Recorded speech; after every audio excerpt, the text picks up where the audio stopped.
I'm going to give you control of the thingamajig. We're going live. All right. Well, look, pop along when you can. I'll look out for you. All right. Okay. Bye. And bye. You are now the co-host. I do believe we are live on YouTube. Right. Completely forgot. Yeah. Well, it's I not good enough. I know. Well, look, if he can't get on, how do I link him on? I can't. Yes, you can, because I've given you co-host. Oh, right, okay. Oh, come on, I'm really tired. All right, don't mind me. Sorry. I'm just setting this one thing up now anyway, so it's fine. We're nearly ready. There.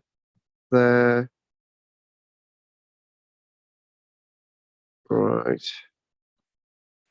This is a very strange thing.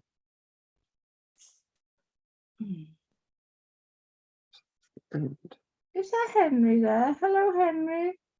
How are you? Hello, yes, I'm here. We're back from Canada. Oh, where did you go? Canada. Oh, yes. Did you not? You went to the east or You west? two talk amongst yourselves a minute. I'm just trying to get this sorted. Did you go to east or west or north? The east coast, Oh, Nova Scotia. Oh, lovely. Oh, yeah, you told me last week, I think. Yeah, lovely. I got a friend who, well, actually, the guy who lives is a lodger with my brother. That's where his family are from, Nova Scotia. And, you know, they do a lot of singing. Yeah. A lot of folk singing. Yeah, there was a lot of folk singing. I think they have to entertain themselves a lot. There's not a lot else going on. No, I mean, yeah, it is quite cultural, isn't it? They do like painters and oh yes, writers and yeah, all that. I'd love to go there.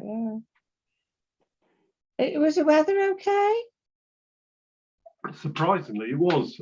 We took all this warm weather gear and ended up walking around in shorts and short t-shirts. Oh yeah.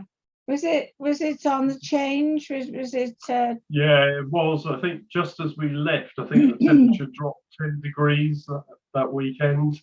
And I think they were forecasting snow in the next week or so. Right. Yeah. Oh, good. Yeah, I've only ever been to Calgary. I've been to like the west side, British Columbia and Alberta. But yeah, I mean, it's much, you know. Any archaeology and history from Canada, Henry? Vikings turned up. Oh. They actually turned up while you were there, did they? They might have made a presence. Okay, fair enough. There was a lot of Irish. Yeah. Yeah, well, particularly you as well. Yeah, that's right. So did you see any sort of totem poles or anything like that, or did you see any native Canadians? No, the indigenous people would seem to be kept away.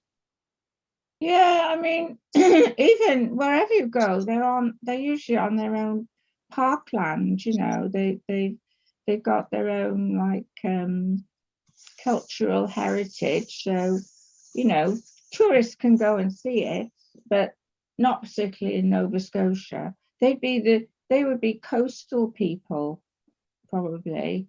Yeah, true. A lot of fishing. Yeah. In fact, they probably wouldn't go there. Well, yeah. Right. Sorry. Okay. Right. Anyway, Anne, any history and archaeology you want to tell us about this week? Well, it's got to be history and archaeology, not your underwear. Now carry on. Well, I keep telling you, I met a man from Uruguay. And, look, I don't want to know about the man from blooming Uruguay. Right, I want to know about I asked him if there was any you know, archaeology there, and he said no. So it's very flat. It's very flat. It's on the east coast, South America, Yeah. and he said it's very small. It's actually very small, so not much to say about it really. But he was very nice, and he had blue eyes. Right, said, that's enough. Right, that's enough. Goff, anything you want to tell us about No, history and archaeology? except I got quite interested in the YouTube video you sent me the other day. That was quite interesting. Yeah, thank you. But no, Which one was that? Which one was that, my lovely? it was about the churches. Ah, yes, yes. Yeah. I'm glad you like that. The taster, wasn't it? Yeah, exactly. No, I So- got no news. Or I haven't heard anything sort of really new. No, not at all. No. Well, I'm going to give you a bit of news to start off with. So, we'll share.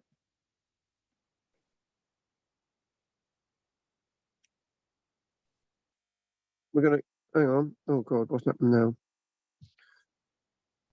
Right, okay, there. Okay, hopefully this is one that somebody mentioned last week. I'm sure they did. Was it you, Goff, who mentioned about some bodies being Oh. found in West Wales? Somewhat. 300 bodies found in West Wales under a department Oh, store. yeah. Yes. Now, this there's nothing to do with our Mesolithic and Neolithic period, but it's my news this week. So I wanted us to start off with me saying this. Somebody said to me, they said, "Oh, have you heard about these bodies being found in West Wales?" And I said, "No."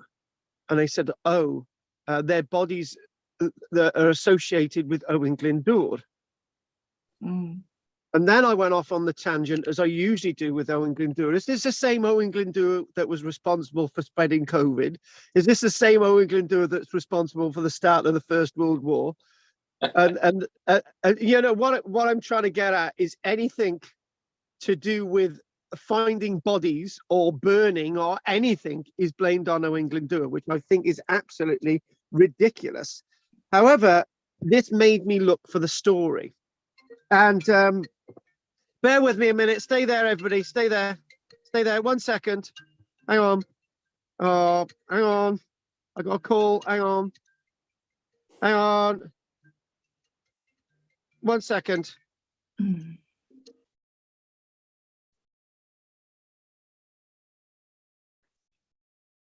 Oh, is he trying to get in?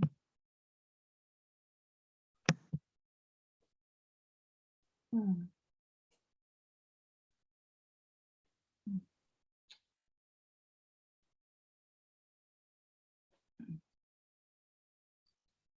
Well, I mentioned it. I mentioned it. Yeah, there was a thing in the news about it. Because that's what my husband said. He said, "Oh, it's not Owen Glyndŵr," he said. Oh. It's not associated with Owen Glyndŵr. And I said, "Why not? You know, I mean, there's bodies everywhere, like storming down.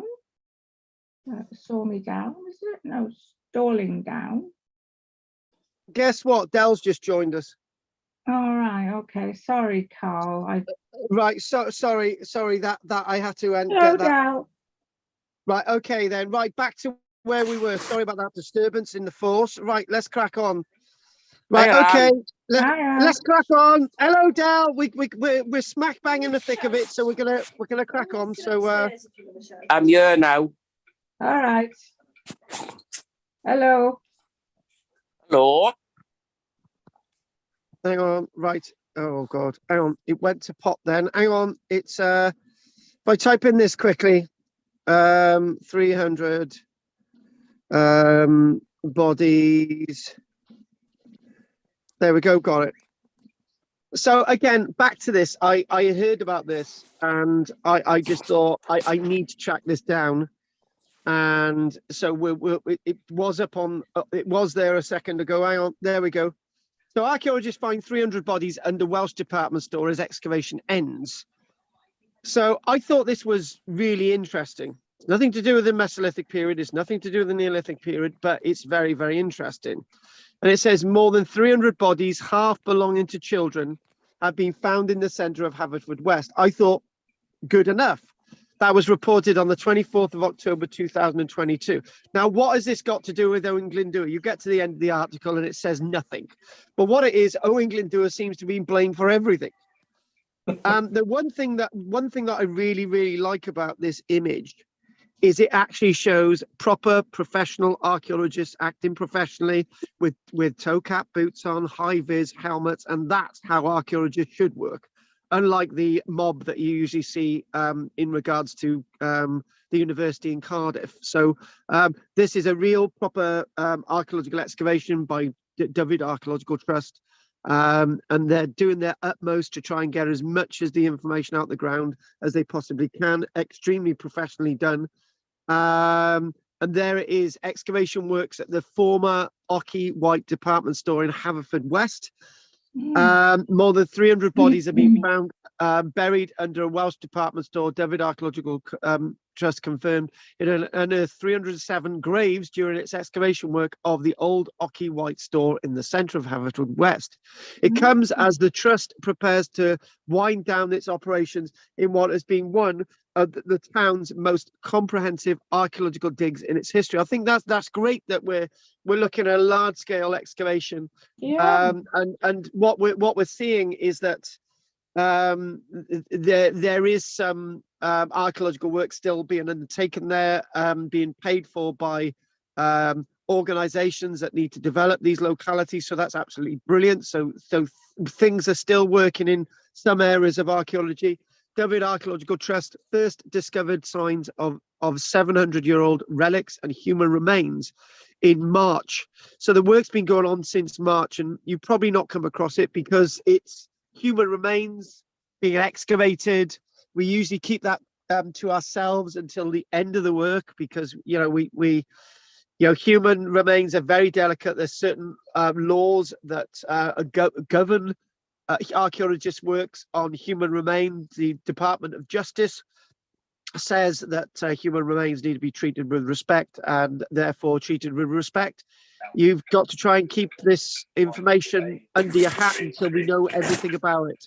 So work was put on hold to allow archaeologists to access the site in order to carry out comprehensive excavation. So there we go. Let's continue reading that. So whoever's got a radio on, please turn it off. Right. So here we go. What we've got there is we can see some human. We can see some human remains there. Are you listening to that? Yes. Can you mute it? Go and watch that upstairs, Dal. I am muted. Oh, No, we can still hear you, Del. so we can hear you. Hang on, Del. Hang on, I'll try and mute. Okay, just mute Del. That'll be fine. Oh, Fine. right, he's fine. Okay, good. Right, so what we can see there is the wonderful image of the excavation where you've got the trenches. You can see some human remains there being worked on. Looking from above, obviously 307 sets of human remains. And one thing that I will say, just a quick observation about this image, is that the burials will be on top of each other and from various different times in history, various different sort of repositories from bodies. So this is from a wide range of time. So the one thing reading this tells us straight away that this cannot be, all of this cannot be associated with Owen Glyndŵr because they're all from different dates. Owen Glyndŵr was only around for a very short period of time, so we can't blame him for all of these bodies, right? So that's one thing that we can say, right? I think Owen Glyndŵr links is ridiculous, really. But again, what we are doing is looking at an area where we've got bodies from a period of time in quite a small area, giving us lots and lots of archaeological information, lots and lots of archaeological data, which is really, really important. So the trust, there we go. The town's Bridge Street, uncovering these bodies, half of them belonging to children. That's an interesting statement as well. half of them belonging to children. Whenever you get reports like this, it usually says, you've got X amount of male and female adults. It also revealed details of what experts think is a squashed patterned dish. So patterned dish, I think that's patterned dish as in a religious object, or patterned dish, and a squashed chalice underneath. So there we go. Look at that there. And they say which were buried in the hands of a person. So that is absolutely brilliant. So a nice little dish there. That's going to be made of pewter.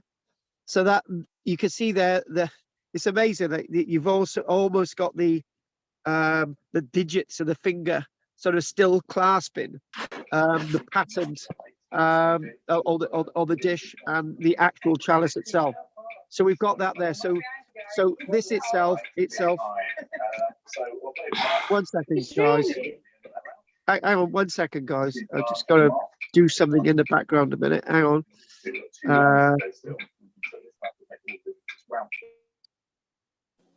What were you going to say, Anne?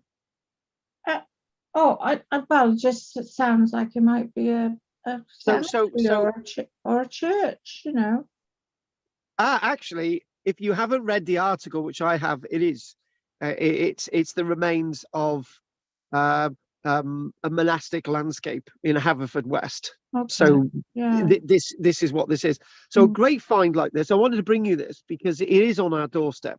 So the demolished department store in Haverfordwest is believed to be the site of St. Saviour's Priory, which was founded by a Dominican order of monks around 1256. But many of the bodies found there have been battle scarred. Now, it just makes me wonder, right? Why Owen Glyndŵr? So basically, they might show, lots of the bodies might show signs of being battle scarred, right? But they're from multi-period time frame. And you start to think, well, there's been a lot of conflict within the Haverfordwest landscape. So it might be indicative of lots of the sieges, lots of the battles that have been taking place in and around the Haverford West landscape, and it might have been an area where people, in regards to these various events, were being buried. So the remains of hundreds of bodies are thought to be linked to an attack by Welsh rebel leader Owen Glyndŵr. Nonsense. Site supervisor Andrew Shelbrook said the information unearthed by the dig, which has gone on for more than 6 months, will be invaluable in painting a picture of Haverford's West past. And that is very important because it's got bodies of multi-period standing in regards to the Haverfordwest landscape. So I wanted to bring you that. So what we're going to do now, we're going to actually crack on. Dell's trying to ask you something. Dell, you need to put your mic back on. Got it? Yeah, hang on a minute. I'm going to have to unmute him. Hang on a minute. Hang on. Oh, God. Hang on. Problems in the mix. Right, if I get that off there. And there. Stop the sharing. Right. Del, go and say something now. Oh. Now, okay. Yeah, I go. After unmute, I've done it. So we're going to crack on with our Neolithic stuff now. Oh, I can't. He hasn't unmuted himself. All right. Okay. Right. Let's crack on. I just got to get this up here. There's something locked on my screen at this minute. Please bear with me. Right. Hang on a minute. Hang on. Can you hear me? Yeah, I do. I do. Take it upstairs and listen upstairs. Yeah? Yes. Yeah, go on down. Talk. No, what I was going to say was, do you think the bodies are those who'd been shoplifting? Oh. No. Not really, Del. No. Not really. Not Right. really. Not Okay. really. Right, okay, You know I'm guys. back, don't you? Yes, I know you're back. Right. Okay. Right. Now, the next thing we're going to do is I want us to do a little bit more of a an overview of the Mesolithic period, and I just want us to say, you know, we've one of the things one of the things that I felt with the Mesolithic period was that it was a massively amazing piece of our history that we looked at, and I wanted to sort of tell you two of my favorite areas of the Mesolithic period that we've actually studied. And I'll just chuck these images up here and why I felt that these topics that we covered in regards to the Mesolithic period was so important. So here we go. Let's just crack on with this and go bingo. Now, when we started looking at the Mesolithic period, which was a bloody long time ago. I think I can't remember when we started looking at the Mesolithic period. I think it was around sort of April. So we even before April. So we're doing the Mesolithic period for about 7 months, right? And I can remember that it was only a few weeks into doing the Mesolithic period that we actually came across. I said, look, we're going to be looking at footprints. And on the Tuesday, which was the night after the great discovery on Formby Beach, which had some of these footprints. And I can remember coming online on Tuesday and saying, actually, guys, you know, we're very, very topical because we're doing the Mesolithic period. We're doing these footprints. And look at this amazing level of preservation and archaeology from the Mesolithic period. I just thought that was so in there, and it basically sort of it sort of tells us in many ways of the importance of these archaeology classes and keeping them going, because we could be thinking about different things and thinking, oh, you know, we could be thinking about mosaics and wow, we've got Roman mosaics being found. We can start talking about upland areas and finding new stone circles, and lo and behold, you get new stone circles being found. And we can be talking about various other bits of archaeology. And when we're doing a Mesolithic period in particular, find after find is seemingly coming out. So it makes things really relevant. And I think one of the people on my Tuesday evening class said to me, and I'll tell you her name. She's somebody else called Anne, and she said that the Formby lecture, when we were looking at the footprints, was probably one of the best lectures on archaeology she'd ever been to, because she felt it massively connected. It connected her, and the reason why it connected her was very much that the footprints. So if we go back, very much to the footprints of not just human beings, but various animals were so fresh and so clean and so perfect. She felt really connected. So if we go and get another little bit of image, because there's just so many of these on the internet, and you could type in that one. And when we were actually going through these, these footprints of a stork, and I can remember we had one lecture, and I said I was going through this, and I said, I've got to find these footprints. I've got to find these footprints, and I was getting so upset that I couldn't find them on the internet. And I just said, well, if you think about walking along here, alongside these stork footprints, you can feel a moment that the stork making these footprints was making these footprints maybe a few hours earlier, right? And you can get that sort of sense of connectedness, and you can think, well, oh my God, these storks were making these footprints earlier and they just flew away. Well, that earlier is 9,000 years earlier than you making these footprints. And also one of the things that I was saying when we were looking at these footprints at Formby, I remember I was just basically saying, you know, if we go with this here, I remember thinking that the experience, these are more of those footprints. Those are actually footprints made 9,000 years ago. I remember pointing at these and saying, well, within a few days, within a week, those footprints are going to be washed away. So are your footprints going to be washed away. The same footprints that you're making and these footprints are going to be washed away. So your experience alongside these footprints in the Mesolithic period is the same moment in time, the very, very same experience, right? So this is why these footprints, for me, were extremely important when we were looking at the Mesolithic period. They were massively important.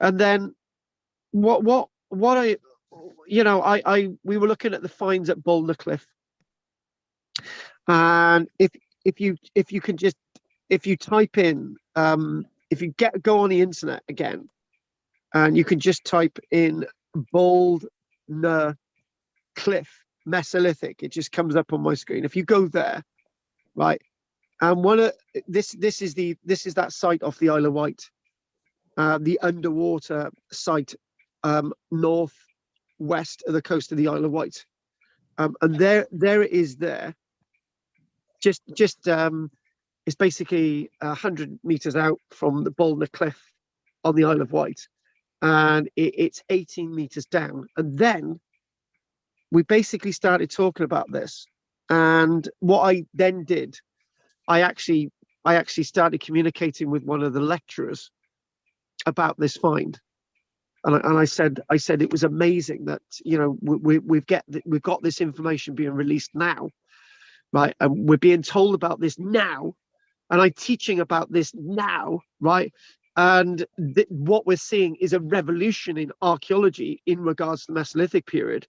In fact, everything that I've been saying about the Mesolithic period has been vindicated, because the very university working on this basically turned around and said, actually, the evidence from this site tells us that the Mesolithic period ended earlier than even I've been saying, right? And that was a point that we come up with last week, that the Mesolithic period may have ended, that getting your mind around this even before the land bridge was lost or whatever, right? But the main thing is, what we're talking about is advances in their technology were sort of years ahead of what we ever thought. You know, we at Boulder Cliff in the Mesolithic period, 8,500, 8,000 years ago, what we are having was evidence of grains.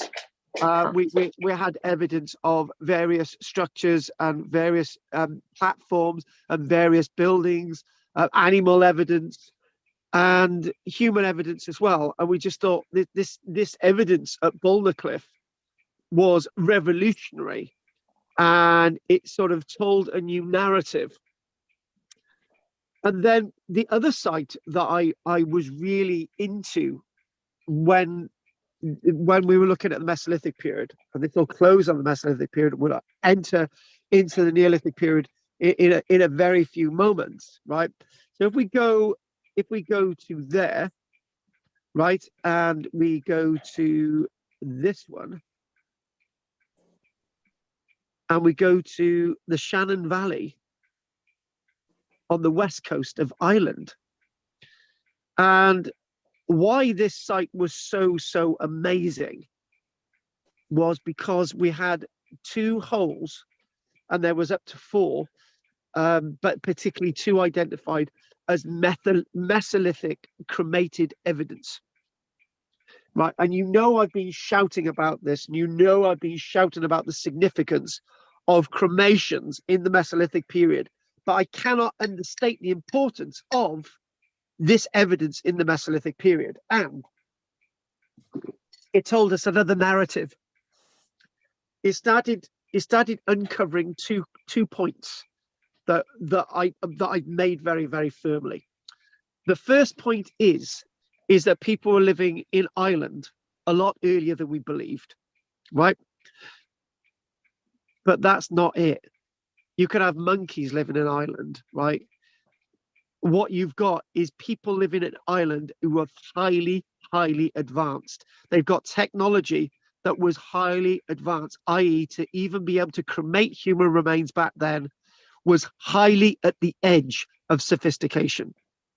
I even made this point. I said I wasn't as stark as this, but I even made the point that I want to be cremated, right? And the only way I'm going to be cremated is if I've got the wood ready, right?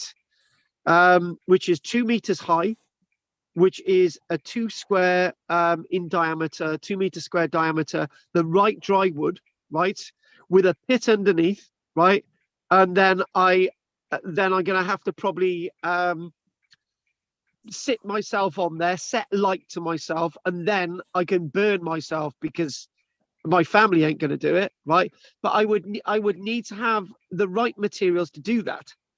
And to be honest with you, burning somebody is very, very difficult. Even the Germans with their incinerators at the concentration camps struggled to burn human remains. They had to use gas. These people in Northern Ireland were far better than the Nazis. Thank you very much. They were. They were far more advanced in their technology than people can even think of cremating human remains today. So their technology meant that they were able to burn human remains to a fine degree that all that was left was very small fragments of bone, right? So this itself. Did you see the tap? This itself with these human remains over there, right, was basically amazing. Was an amazing sense of advanced technology. And the other point that this site told us in the Shannon Valley at a place known as Hermitage was that there was a layer directly above this that showed that the site had been lost due to flooding.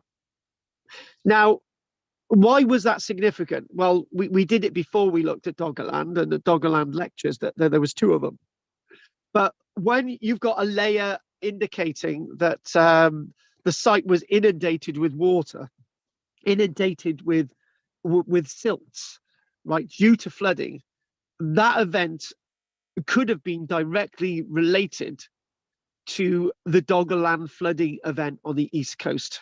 In other words, what we had done was we talked about the tragedy of the loss of this site at a similar time due to waterborne conditions ending the life of the site at Hermitage, which to me was revolutionary in understanding the archaeology from the Mesolithic period, and again the evidence coming from Ireland. And finally, the final point about the Mesolithic period, which I was making towards the end of the Mesolithic lectures, was that people must have lived in Ireland and continue to live in Ireland in microclimates in the worst and the coldest parts of the last ice age between 12 and 13,000 years ago. To do so, there must have been microclimates for people to have lived, not just in caves, but to have lived out in the open, to have had the food, to have been able to survive. There's no way would these people have had the technology if they hadn't have been there thousands of years before the site and the evidence that we see at Hermitage, the Shannon Valley in the western part of Ireland. So that's when we actually close the Mesolithic period for good. But I was convinced on Tuesday night to look at a Mesolithic site somewhere else in the world and just to sort of see what else was going on in another part of the world in regards to the Mesolithic period. We had a bit of a debate about this on Tuesday, and we thought I will come back to that. So that's going to be another lecture. I'm just going to write that down to remind myself. Mesolithic, another part of the world, just in case I haven't written it down elsewhere. So that's our Mesolithic period, right? But the Mesolithic period doesn't end because it never started, and it's not going to end because the Mesolithic period was a transitional period. like the Neolithic period. In fact, the Mesolithic just flows into the Neolithic period, and the Neolithic just flows into the Bronze Age, right? So again, those dates are not important. And again, that thing about dates not being important is where we start off with the Neolithic period. So what I need to do, I'm going to fudge it tonight. I'm going to basically say any old image will do. I did this on Tuesday. I was gonna have something polished and well set up, and I just thought, nah. What I'm going to actually do is I'm just going to get some images up here, right? And I'm going to make sure that we've got a nice little bit of an overview about the Neolithic period, and I've just got to change my screen, right? And I've just got to make sure that the images that I was meant to have had set up on here are actually on the screen. So I'm just going to try and get them back again. I don't know why this keeps happening. Mesolithic, there we go, Neolithic Britain. And we just coaxed on the images. And yes, here we go, that site there. That's the epitome of the Neolithic period. Bloody big stuff. Now, you can ask me two questions. You can say, well, Carl, is there really a Neolithic period, or is it just a big period, Mesolithic, Neolithic together, blah, blah, blah? There are differences between what we would call the Mesolithic period and the Neolithic period. Forget the dates, right? We've got a division, right? The land bridge between Europe and Britain, right, being flooded, that's my end of my Mesolithic period. End of, there's no argument, it makes it simple, but there are differences, right? There are acute differences. And what those basic differences are, right, and I will tell you now, my friends, is that in the Neolithic period, you've got building on a massive scale. You've got massive monuments like this at Silbury Hill in Wiltshire. Massive monument like this is Silbury Hill in Wiltshire, right? They built big, right? This itself is a 2-weekly lecture, that one. So then we've got things like this. Wow. You don't need to remind you that that's Newgrange in Ireland. There's one big problem that we've got with the Neolithic period over the Mesolithic period. Sometimes we don't know what's real or not. What the hell do I mean by that? Well, if you want to sort of slap me across the face and ask me properly what do I mean by that, I'll give you the answer. When you're looking at the Mesolithic period, footprints are footprints, right? Boldner Cliff under the water. Boldner Cliff under the water. It's not been mucked around with. Star Car found excavated by Graham Clark in 1948. It's what's there, right? You can't argue what's there.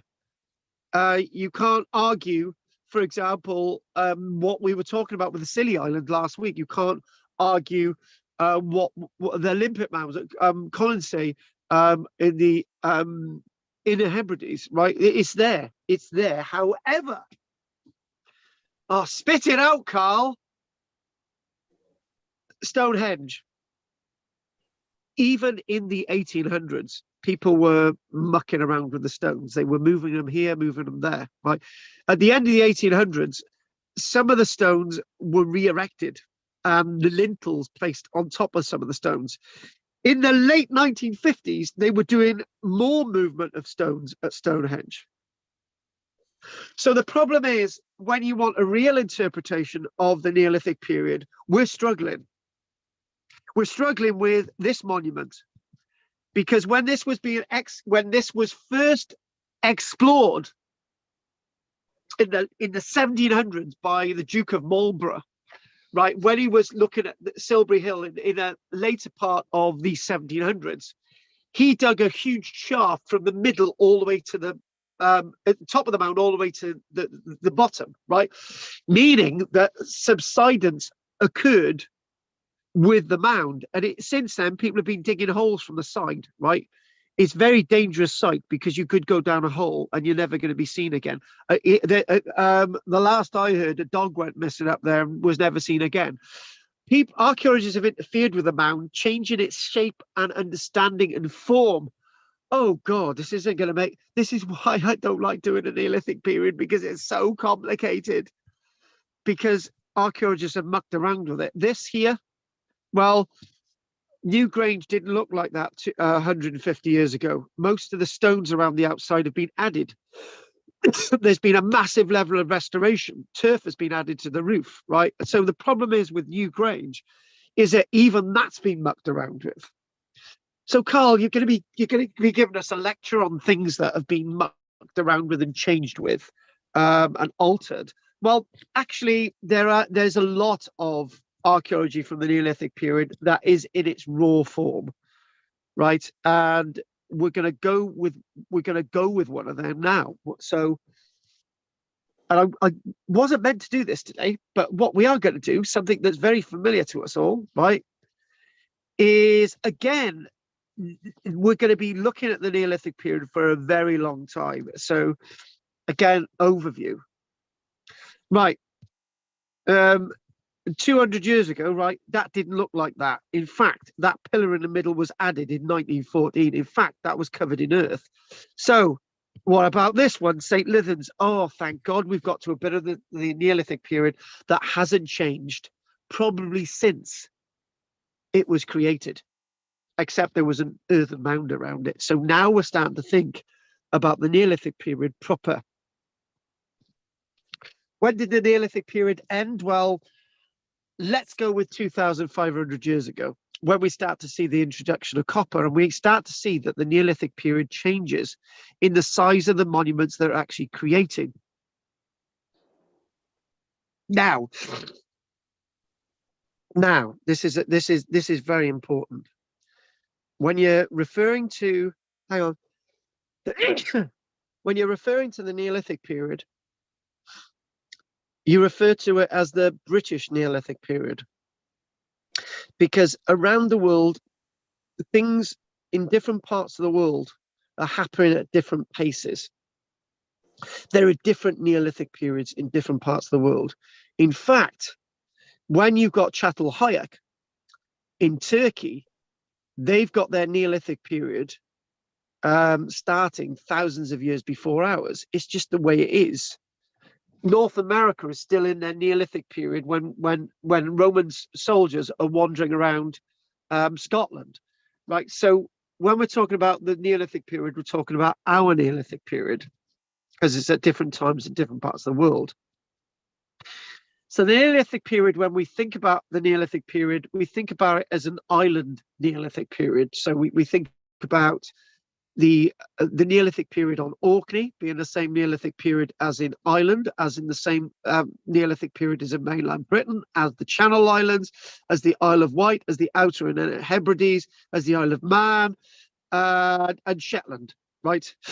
I think I've covered them all, haven't I? So the point is, when we think about it's the Neolithic of the British Isles, that's what we're talking about. And what does the word Neolithic mean? Well, Neolithic itself means the new lithic age. And it was only a term that was being used from the 1860s onwards. Before that, the Neolithic and the Mesolithic and the Paleolithic were the Stone Age, right? And then the new Neolithic, the new Lithic, the new Stone Age, yes. But that's where we come from, the new Stone Age. So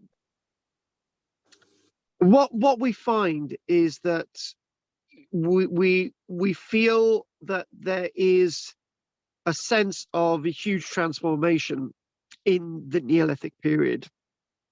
There's a huge sense of wood deforestation. The temperature is a lot warmer than it is today. And we're talking about a world becoming very diverse, building monuments like this. Let's look at another monument. Let's look at some more of these monuments. And you got that one or that one. That's the one I did on. There we go. This one.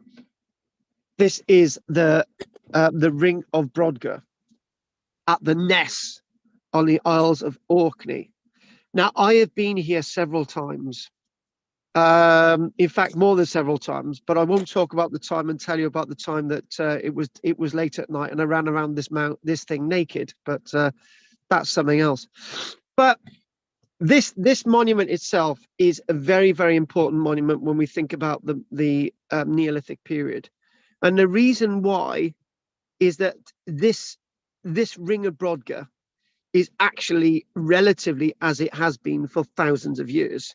In other words, it's not contaminated and altered and changed like many of the English sites, such as Avebury and Stonehenge, and the other sites, such as the Granges in Ireland. So what we can do is get an idea of what the Neolithic period was like on Orkney and how the Neolithic spoke to us on Orkney. Now, I've got to be very careful that if I sat down and wrote a book on the Neolithic period, I wouldn't struggle to find 1,000 individual sites to write about. I would certainly write at least about 40 odd sites on mainland Orkney alone, right? So, you know, that's 1,000 sites over Britain. We're getting there. And this whole thing, that what we've got is a clash of big, bold expressions of a different type of humanity that used to be around within the Mesolithic period. It's almost as if people on Orkney were saying, look at us, look what we can be, look what we can produce. We've seen various different periods like that in British history, in world history, the Giza pyramids. We could think about the Taj Mahal in more recent times. We can think about Emperor Hadrian's Wall. We could think about the Iron Age Maiden Castle. But we could certainly see that for the first time in history, within mainland Britain and its islands, what we actually see is expressions of people wanting to tell us something in their time, not in ours. Now, what we need to think about is that agriculture is huge. An increase in population is huge. Dewoodistation and deforestation across Britain on a massive scale, dramatically and permanently transforming the landscape forever. At the same time, new types of stone tools required more skill began to be produced, and new technologies of varying different degrees. So what I'd like to do now is I'd like to find out if anyone's got any questions a minute, and then either we can have a little bit of a break or we can keep on going. What do you think, Goff? Should we keep on going? Yeah. Let's keep on going. Right, what am I going to ask? Henry, have you got anything you'd like to ask at this minute? No, not at the moment, thank you. So what I'd like to do now is I'd like to look at an enigmatic site that really tells us everything about the Neolithic period rather than these monuments. Something that has much more of a gravitas and much more of a friendly appeal to help us understand what the Neolithic period is all about. And that site happens to be on mainland Orkney as well. And can anyone guess what site that is? Anyone? Right, let's do it. It's that other image, which is there. Skara Brae. Now, I've been to Skara Brae, and you get an amazing sense of difference, an amazing sense of connection, an amazing sense of gravity that these people had with their surroundings. and this one is a lot more familiar to you. And this is really an interesting image, because the site of Skara Brae, I've been to a number of times, and it never fails to surprise me. And you think of a stone-built structure within a large limpet mound, and a large limpet mound that had been built up over various generations. So within this limpet mound, you've got cell upon cell of sort of housing, and there's a workshop. It was excavated by Gordon Child in the 1930s, and it was. We will be doing an individual lecture about this, but it was enlightening, because when Skara Brae was originally found after a storm in 1850, people actually thought that it was built by fairies, because nothing like it had ever been found. Sometimes Skara Brae has been described as the Pompeii of the North, and it's a site that tells us that people were settled on some of the most remotest islands in the British Isles. You know, there's a sort of a tragic story about Skara Brae, that people suddenly they were living here quite comfortably. And do you know what, right? The reason why this is the epitome, this is sort of the story of the Neolithic period. We're building in stone, we're building proper settlements, we're building proper houses. They had little streets. Now, if you type in, you know, at the top of the screen, for example, Skara Brae,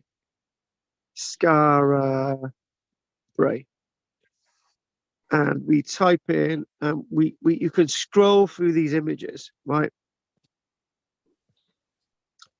And what you can see there, through the middle of the screen, you can see what looks like a street. Yeah, it is a street. So you've got these buildings, and arranged around a little street, right? A really narrow street, and we believe that this was covered over as well, so people could walk along that street. Oh my God! The aerial view that we're looking at, that's actually the aerial view where that person in high vis is me. I can, yeah. Oh, there. That's me. Oh, right. And Kathy is 1, 2, 3, 4 over, right? Oh. That's my group. Oh. Oh my God! Bill should be there. I thought that looked familiar. Oh my God! Right, sorry, I've just completely, I agree, but that's me. Right, okay, sorry, I've just it just brought back some memories, actually. Sorry. So anyway, one thing that we can see about this is all the individual buildings. So it's a settlement. They're sort of very into building this site out of a surrounding huge limpet mound that had been built up over generations. So they built these buildings in it, and what they've done, they've got this sort of street that's sort of linking these buildings. There's a little doorways into the street. And the other thing as well is, what we do know, they actually had sanitation. In the corners of these buildings, there's a little sort of cubby hole, right? And they actually had toilets, because there's a little drain running, and you can actually see the drain. And in the middle of the picture, right, there's a little square thing with some steps going down to it. That little square thing itself is a drain, right? And you lift up that, and you can see a proper drain. And when when it's raining, you can see water flowing through it. So these people were so advanced over 5,500 years ago, right, that they built something like this. The other thing as well is they damp proofed the building as well. Buildings, because when Gordon Child was actually excavating here, what Gordon Child found was that lots of these buildings had a blue marine clay that had been laid down like as a damp proof layer. So this is why these buildings have actually survived for a very, very long period of time. Now, two questions.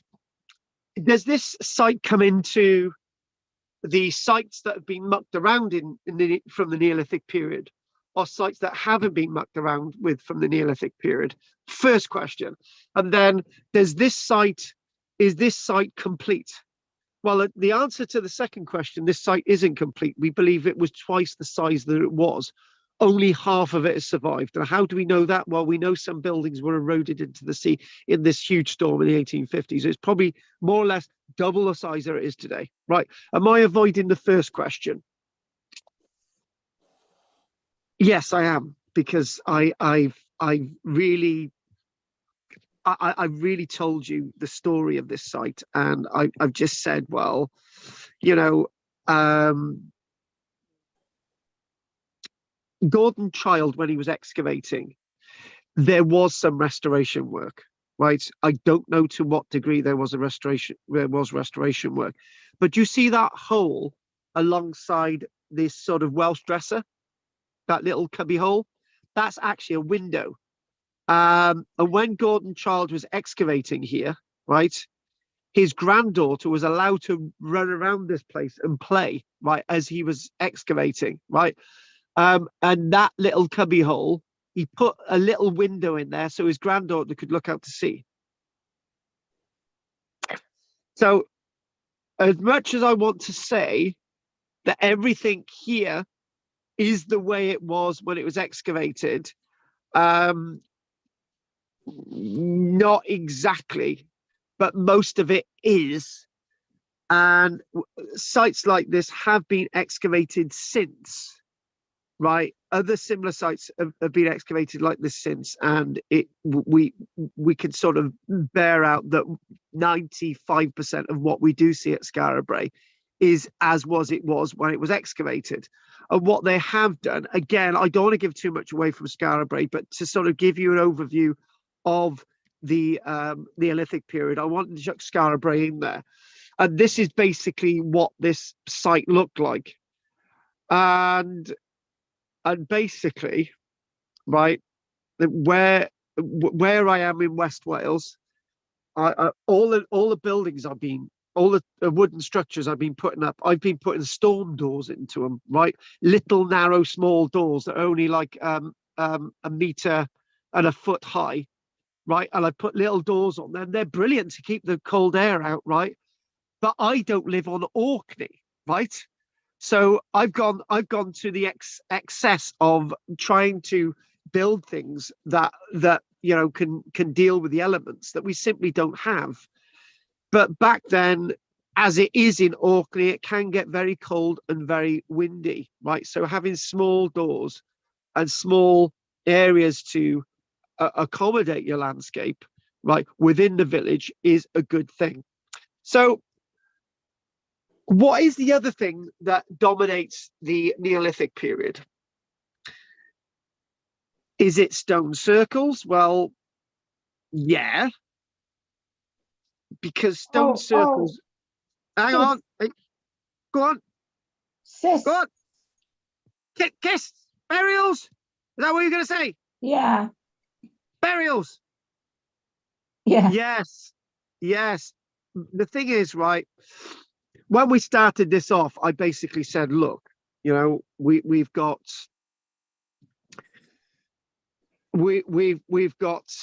Silbury Hill. What's Silbury Hill used for? I'm not going to tell you in this lecture because that'll bear out. What is this on the right here? This is Newgrange. Is this a burial chamber? Right. Okay. What's Stonehenge about? Right. And one of the things that massively seems to dominate the mindsets of the Neolithic period is in fact the word burial chambers, right? Or a burial chamber. But when you actually think about it, this sort of sense of understanding, for example, this is a lot later, but this sort of idea of settlements and people living in the Neolithic period is something that's been dominated. If you type in simply Neolithic burial chambers, which we're going to burial chambers, Neolithic burial chambers, it seems to dominate people's thoughts about the Neolithic period, which is a bit of a shame, really.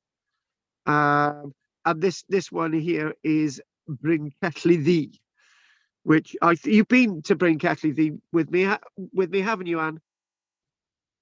Have you? Has Anne gone? Hello? Christ, where is everybody? She's on mute. She's on mute. She's talking, but she's on mute. Oh, thank God for that. One of the things that sadly dominates the Neolithic period is this obsession with burial. Now, I struggle with this obsession with burial because it just makes my heart turn and race, right? And this is actually Bryn Celli on Anglesey, right? We've been to Bryn Celli. I think I've been there about twice in my life, and Bryn Celli itself is a chamber, right? Is what's referred to as a burial chamber. However, what archaeologists are now starting to realize is lots of these things that are referred to as burial chambers. And if we go to, do I go to back on the other garage? No, I don't, because it's been massively reconstructed. If I go to this one, right, little known Welsh burial site. If I go to this one, right, this is Tinkinswood, right? Again, Tinkinswood has been massively mucked around with, because when it was originally found, the wall on the right and the wall on the left was not the height that it is today, because all what they did, Mr. Ward, J.W. Ward, who was keeper of the archaeology at the National Museum of Wales back then in 1914, he decided to reconstruct some of the walls, and where he reconstructed it, he thankfully used herringbone style of building to sort of indicate what he'd reconstructed and what was there, which was brilliant. So it helps future generations of archaeologists to understand what's original and what isn't. Right now, I've mentioned this a number of times in my life, and what I've mentioned a number of times in my life is this thing about hang on a minute, I just got to this thing about this site. I've always had the thought that is it always been a burial chamber, right? I've always thought that. I've always thought, has it always been a burial chamber? And I just thought, well, why would you, like these monuments? There's loads of them, right? There's loads of these structures with these three upright stones, and a capstone. So back to Tinkinswood. I have been the first. Well, okay, I went to Tinkinswood loads of times when I was a child, right? And obviously, a Neolithic site dated to about 5,500 to 6,000 years ago, right?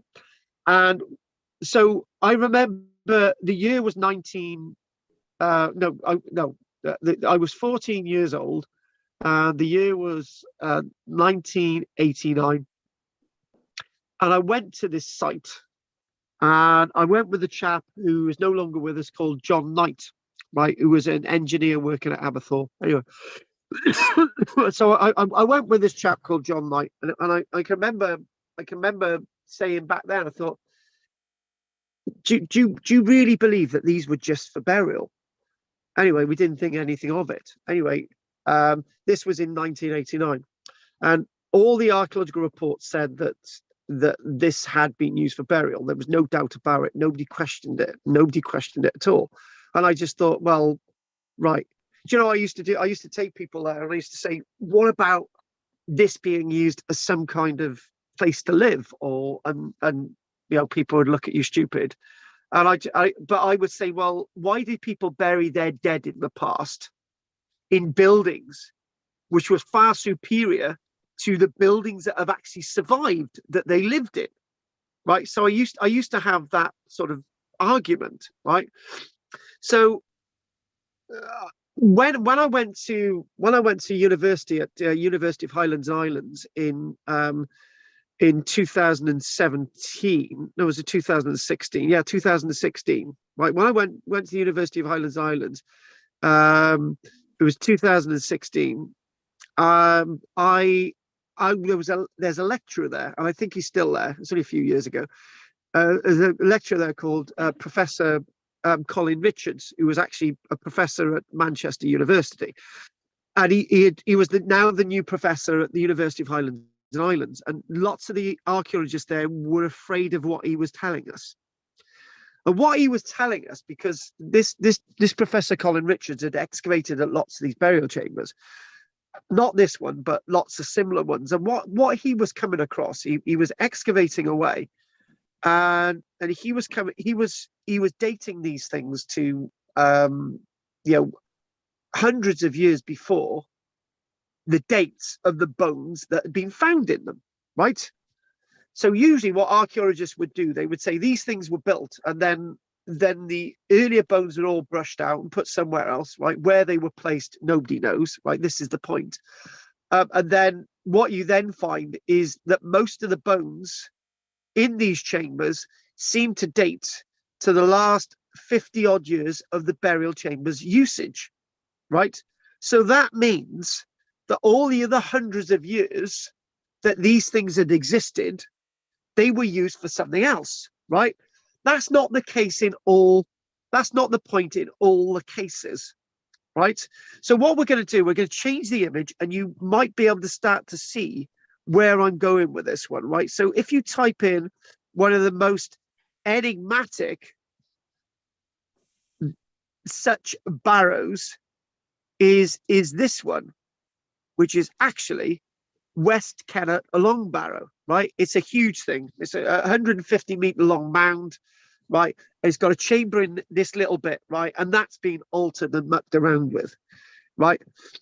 And when they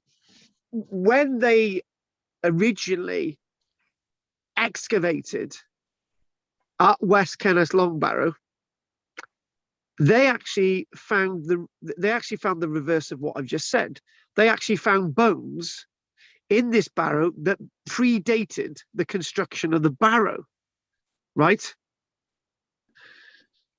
So these bones had been brought from somewhere else and then placed in there, right? So in fact, the both theories that these were only used for the last years of their use and that bones were brought from somewhere else and placed in there is more or less the same thing.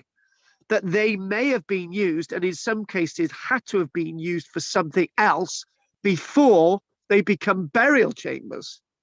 So when I talk about these barrows as chambers and not burial chambers, I'm biting my lip every time and not using the word burial, because the archaeological evidence tells us that maybe in some cases, if not most cases, and maybe practically all cases, they were used for something else, right? So that then comes out when we start to look at sort of burial chambers like the ones from Brittany, but like the ones in Ireland.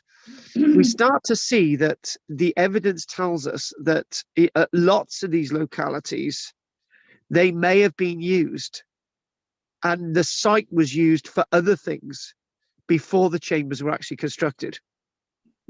And one of the sites I would like to actually go to, and I was hoping maybe to finish tonight at half past 8 instead of a break, but we'll see how that goes.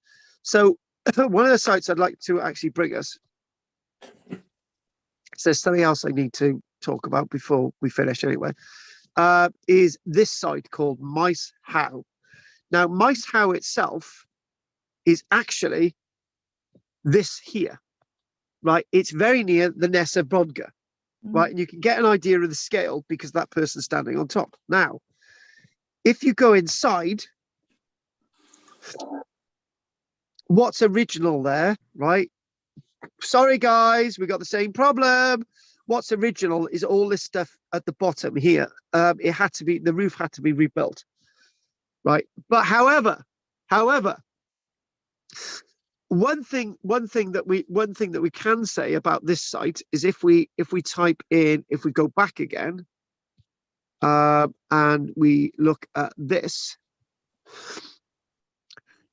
these long slabs in the corridor, they were actually part of another monument before they were then used in the construction of this chamber. It's a really, really strange site. And, you know, when you go in there, it almost looks like a house. Now, you know, it's unbelievably well built. Unbelievably well built. And it was so well built that in about 800 AD, we know this because they've written in there, right? In 800 years AD, we've got carvings in the wall inside Maes Howe from Vikings. Because what they did, they came across this and they said, oh, I visited this site. I did that, this and that at this site, right? And apparently it was used as a burial site for another Viking leader, right? Only for other Vikings to come along to nick all the Viking stuff, right? And then they sort of used it as a drinking den, right? And you're thinking, oh, right, that's very innovative. And the way they got in there was through the roof. That's why when they excavated it, the roof was damaged, or the roof was sort of a third of it was destroyed. And it starts to make you think, has Professor Colin Richards got a point? Were these actually always burial chambers, or were they used for something else? So before we actually go on to my final point, right? And I'm gonna have to try and, where's my little prop? I think, oh, hang on, I've got to get my little prop, and we're going to do a little bit about Stonehenge. I'll get my little prop, and then we'll call it a day. 1 second. Here's my little prop. Oh, yes, it is. My little prop, sir. There's my little prop, folks. Don't know if you can see it, but anyway. Right. So what we're going to do, we're going to type in, right? And by the way, I'm hoping that Goff is going to go back to Madeira soon, so I can have some more Madeira cake. He didn't get me their address of that shop so they could send me Madeira cake in a post. Now, we've seen this many, many times, right? We'll show you this one. Now, anyone, do you know what? There's been over 1,000 books written about Stonehenge, and those are the good ones. And you're just thinking, why?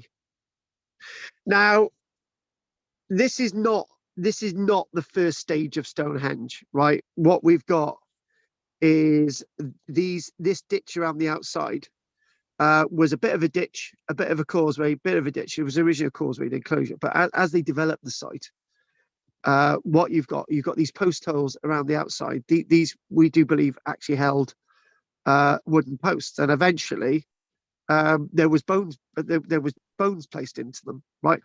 But the point I would like to make is that Stonehenge developed probably from around 6,500 years ago all the way into the Bronze Age, right? So we're thinking that this site was used for over 2,000 years. And there's a point to me mentioning this, right? If you look at that plan there, as it developed probably 1,000 years on, as it developed to that site 2,000 years on from that one thing that you can clearly see is that is very different than that. So obviously the reason and purpose for Stonehenge changed over a long period of time, and its meaning and its understanding and sense in the landscape changed over a very long time. Now, you could argue that site that we looked in connection with Warren, the Warren site, which is south west of Aberdeen, you could argue, for example, that the Warren site itself in the Mesolithic period was a site that sort of developed and evolved over 250 years, which you'd be right. And that had big timbers sticking out of the ground, right? But it didn't have stone sticking out of the ground, right? So you're thinking, you're looking at this and thinking, well, what is exactly going on? Something very different from when this was within our landscape. So by talking about chambers and by talking about changing use and changing meanings within those chambers isn't far away from what the truth could be or what the actual truth is. One thing that we've actually completely missed in this introduction in regards to the Neolithic period is if you think and you go back and all these different things about the Neolithic period, it's got on that list their clothes, art, axes, pottery, and you go through hills, food, monuments, and all these other things. All of these things are more familiar in regards to the Neolithic period. So if we go with this here, and we think about Neolithic art, right? Look at what's going on. We've got little spirals in rocks, little spirals in chambers. We've got pottery with chevrons and lines on.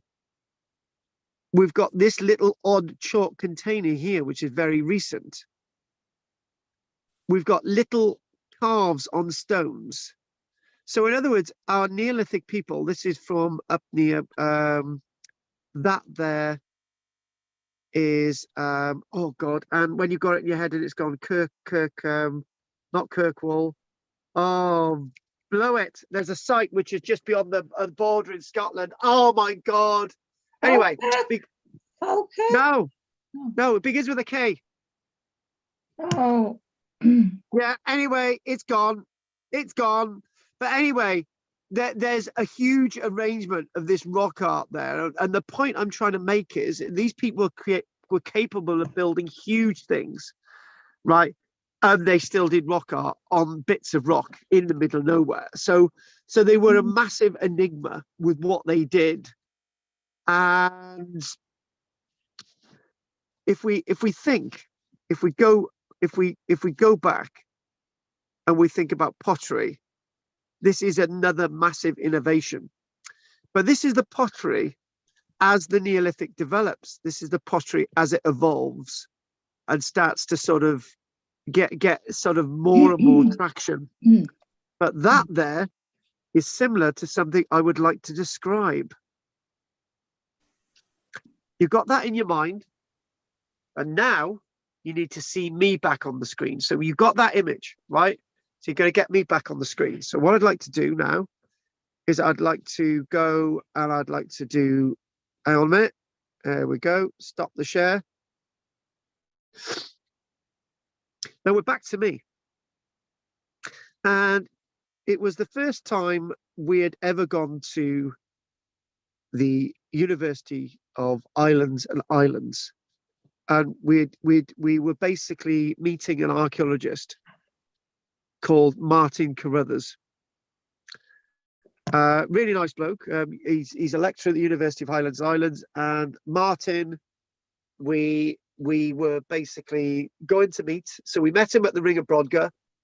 And then he said, right, meet us at, come and meet us. And then he decided to go to the university. So he jumped on our minibus. We drove to the university, right? And he took us down into the basement where he showed us some wonderful artifacts. usually most of them Neolithic. And then he took us to a little porter cabin that was full of finds, right? And loads of trays like this, loads of little plastic mushroom trays like this. And in one of the little plastic mushroom trays was a piece of clay, like the clay that we've seen, right? And we were looking at this tray. It was spread out over one of these trays, right? And it was as thick as an inch, this clay stuff, right?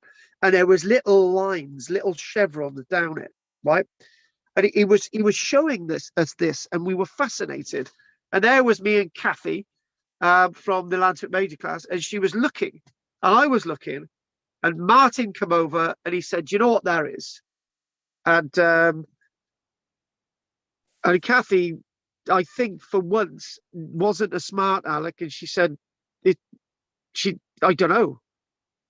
And I thought, it can't be what I think it is. What do you think it is? And I think Bill behind me said, "Oh, is it pottery?" And I thought, "Oh, you friggin' smart aleck." And he said, "Yeah, it's pottery that's an inch thick." And this pottery was actually Neolithic pottery, very early Neolithic pottery. So we were some of the first people to see this because it'd only been out of the ground for a short while. It was Neolithic pottery, right? And this was some of the earliest pottery from Britain. So basically, and then we'd done all of that, right? And then he took us back through this sort of terrapin building, back into the university, and he said, "You know that thing over there?" And it was like it was like a big, thick walled clay thing, right? And it was about a meter and a bit in height, right? And he said that pottery that you've just seen was the same pottery used there. What they used to do in the Neolithic period, they used to make these big containers out of clay in their houses, right? And they used to use them for storage, not liquid or anything. When moisture started to get at the clay and the room wasn't warm anymore, the whole thing would collapse into bits on the floor, right? And that was our earliest ceramics. That was our earliest pottery. And then you start to see history developing. And then eventually the pottery gets smaller and smaller. They fire it and they heat it up and all the rest of it. Then we get more and more pottery surviving. And that's your earliest pottery. And we saw it in the making as history was developing, as we started to see history evolving the pottery with us. And that was 9 years ago. Yeah. So what we're going to do now, that is the end.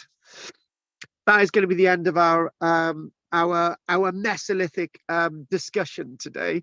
So what I would like to say, and I know that there's some stuff in the box here, the chat box. Here we go. Henry will be back after 7 p.m. Fair enough. Question: should there be more sites like Skara Brae? That's going over there in a minute. Newgrange might be more of a temple, place of astrology, spiritual or meeting place. That I would agree with that, and actually I'd agree with all of what you just said there. It was probably used for all of those things. Spiritual meeting place, temple, and all the rest of it is probably used for all of those things, only used for burial in its last period of use at the likes of Newgrange. So I'd agree with all that. Go to question number 1. Question: should there be more sites like Skara Brae? There are. There are other sites like Skara Brae, and there's one or two, I think, if I can remember right, I go into the rats of my brain. I think there's a similar site on a place called North Ronaldsley, which was one of the islands in the Orkney archipelago, and North Ronaldsley sheep can only eat seaweed. They cannot eat grass. So that's how I know North Ronaldsley. Oh. There are other examples of Skara Brae, but unfortunately they're near the coast, and with the coast and the landscape eroding around the coast, lots of them have been lost. That answers your question. Thank you. Right, so why do you have to be, it's so easy when you write down your questions. It's good. Right, so Anne, anything you would like to say, Annie? Oh, I just like the way you, the examples you showed us on this section. It's given me a more of a broader picture, overview, of Neolithic. It's very interesting. We'll just yeah, go on. No, I think I saw a beaker in a Neolithic beaker in Spain, in the museum. Ah, yes, really nicely, finely decorated. Well, it was only a little bit of one. It was only a little bit of one. I don't think it was the best area for archaeology. But yeah, no, I mean, it's a lot to take in, really. But like a house, it really was a house. I knew Skara Brae. That's what you meant, you know, when you Yeah. said, "Where do you think?" And I knew I could see it, but I couldn't think of the name, because I have been to Orkney with you. Bill has been everywhere. But you should have gone to Orkney when the other Anne dropped out. Yes. Because she had a problem with her knickers. Oh. All right. Keeping them up. Yeah, keeping them up. Yeah. Right. Okay. Is that you, Anne? Done, Anne? Yes, thank you. Have you done completely, Henry? Hang on. Where's Del gone? He fell off. I think he went upstairs. Oh, Paul's call. You can't get a signal. No. His wife cut down the door him, didn't she? Mm. Right. By the way, don't forget your shekels are now due, folks. Oh. Yeah. Have you checked your bank? Henry's been asked 50 times if he's going to pay any money this time. He keeps saying he will. I asked. Oh, look, he's disappeared. Oh no, there he is. So anyway, the usual 50 shekels, and that'll keep everybody going now throughout November and December. So that's fine. I thought I'd mention that, get that out the way, and keep on at the end. All right. Depending if they're gold or not, mind you. Look at these little. The thing is, right, I found these three. Oh yeah. These on the pavement, right? Where? And it was. Where? I'm not saying where, but how can you find these on tarmac, right? 1893, right? There's 1924, right? In the middle, you know, how can it's a miracle. It was just, you know, serendipity. And they're worth 40 quid each as well. Yeah. Good. Well, right, so anyway. Goff. Anything you'd like to say, darling? No, it's very interesting. Thanks. I'm looking forward to the next one. Well, I'm looking forward to the next one because this one has been more of an overview, and the problem is with an overview, it's not having that focus, and that's what we've been doing. So we'll be very focused next week. I would like to say that we got like a little sort of field thingamajig down here next year, and we'll be doing all sorts of different things. So we'll be sending that out to you in the post. But and if there's nothing, and you stay on at the end because I want a quick chat with you. And so anyone else like to say anything? Goff, Henry, and before we finish tonight. Oh no. Is that okay? Yeah, that's great. Thanks very much. Bye. Okay, Goff and Henry. Night, I will look forward to seeing you next week. Henry. Just Take one care, quick question. Henry. Just Go one on, quick give me a question. Go on. You didn't sign the membership card this year. What? That's because it's never signed by me. It's usually signed by someone else. Oh. No, it was. The last ones I've got are all your dodgy signature. Oh, right. Okay, fair enough. Crossbones beside them. Well, basically, what you could do is sign the membership card yourself, and nobody know any difference. I know. Anyway, have a good week. Bye. Have a good week, Goff and Henry. Bye. Bye. My pleasure, Henry. Keep doing your bit. Oh, did you get my Roman bit? Well, your Roman bit. Check your email. Oh, your Roman bit. All right, then I'll check the email. Roman bit. All right, then. Yeah. Okay. You can dig that up. I'll shout you. Roman find. Subtracted a Roman road. Oh no, not a bloody Roman road. Have you been watching my stuff online about Roman roads? No, this is a cobble. This is a the way the stones have been laid is like Pompeii and Herculaneum. It's the first one that's been found in the in the British Isles. The only ones if you found in the British Isles, exactly. Yeah, that really interests me. That does. Yeah, we'll have a look at that. There was a signpost by it, 52 miles to Cardiff. Oh, 52 miles to Cardiff. Shut up. I'll leave you with that one. Okay, then well, they got that wrong, didn't they? All right, then I'll speak to you next week, Henry. Bye. Thanks for that, Henry. Keep up the good work. Bye. Keep up the good work. Keep up the good work. Bye-bye, Henry. Right, and I'm going to get this off recording. So what I usually do when I'm doing the recording thing, I usually say to everybody, thanks for watching on YouTube and wonderful. Well, it is YouTube, isn't it? And then I say, don't forget, because I'll usually read out the chat stuff, so it keeps it. I usually say Henry will be back after 7 p.m, which he was. Question: should there not be more sites like Skara Brae, which there certainly was, and Newgrange might be more of a temple, place of astrological, spiritual meeting place, which we worked out that is where we are.